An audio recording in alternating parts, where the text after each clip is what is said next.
Hello and welcome to this week's WWE Raw recap. This week saw some great matchups with some important moments for superstars such as Cody Rhodes, Brock Lesnar, Becky Lynch and even Baron Corbin. Let's get into the video. Edge and his wife Beth Phoenix opened the show in Orlando this week, giving a warning to the group Judgement Day. The Radar's superstar had high praise for the group, saying that they are in a much better position now than they were before the group existed.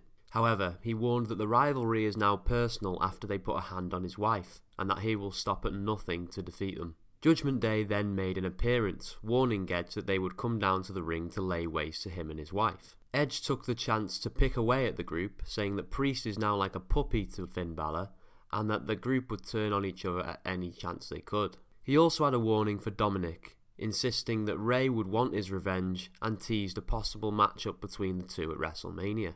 Beth Phoenix then challenged Finn and Rhea Ripley to a match at Elimination Chamber against her and Edge. This is a nice filler match for Rhea, who will need to keep occupied on the road to WrestleMania. As long as she doesn't take a pin from Beth, which is highly unlikely, this match shouldn't be too much harm to her. The Judgement Day then made their way down to the ring where they assaulted Beth and Edge. The Street Profits' Angelo Dawkins then made his way down to the ring to confront the group. This led nicely into Dawkins' match versus Priest in an Elimination Chamber qualifying match. The two of them put on an entertaining match to start the show. They traded blows back and forth and both had equally strong showings. Dawkins looked great and seemed destined for the upset as he hit a swanton bomb on Priest, who was able to kick out of the pin. Priest eventually got the upper hand and won the match. The result was expected, and it does a lot more for Priest than it would for Dawkins. Returning superstar Chelsea Green demanded to be added to the Elimination Chamber match. She has now embraced a new Karen-style character who asks to speak to the manager. The segment with Adam Pearce was very entertaining and really made you feel irritated by Green's new character.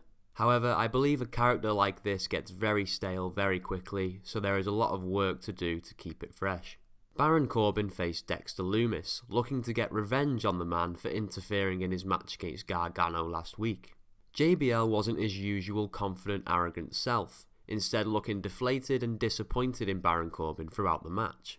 The result could have gone either way, so when Lumis eventually won the match, I wasn't really surprised. It was an entertaining match, and the storyline between JBL and Baron Corbin is what made it interesting.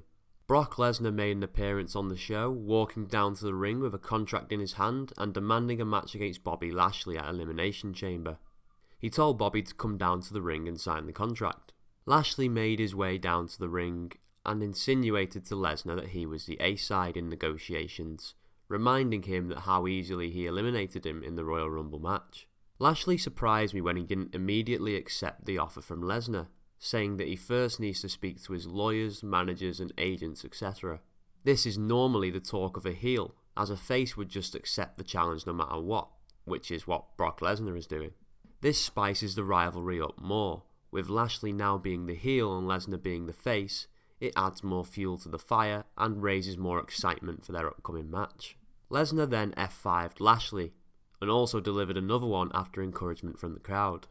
Carmella, Michin, Candice LeRae and Piper Niven all faced off in a fatal four-way, with the winner advancing to the Elimination Chamber match. LeRae has her own thing going on with Nikki Cross, and Michin isn't really doing much on Raw, so from the start of the match I didn't really suspect these two for the win.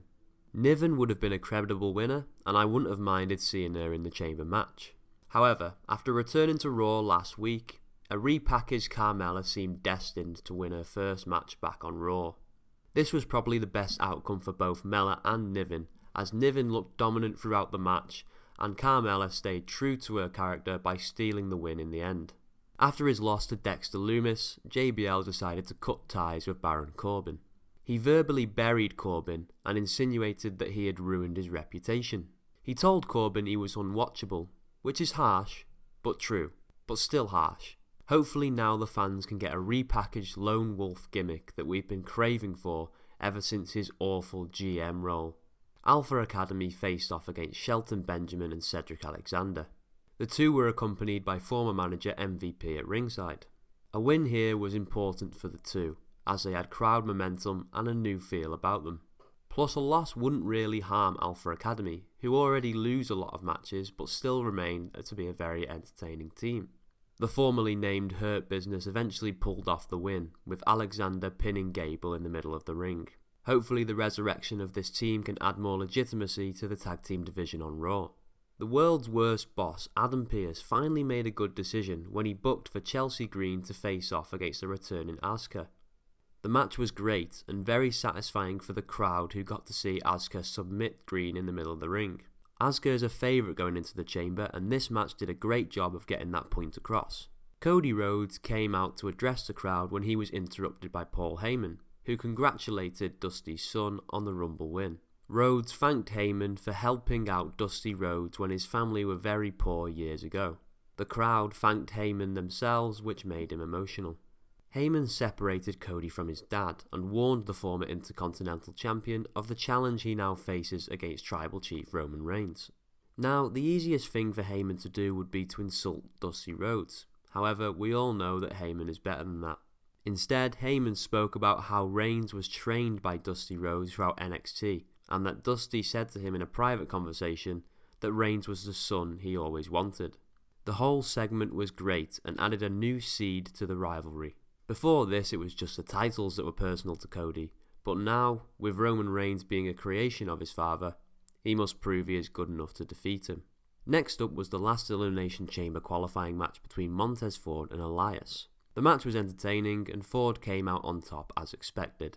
Even though I personally like Elias, him beating Ford would not have been the right move. Ford is unlikely to win the chamber match, however with him being in the limelight by himself, will this spell trouble for the Street Profits?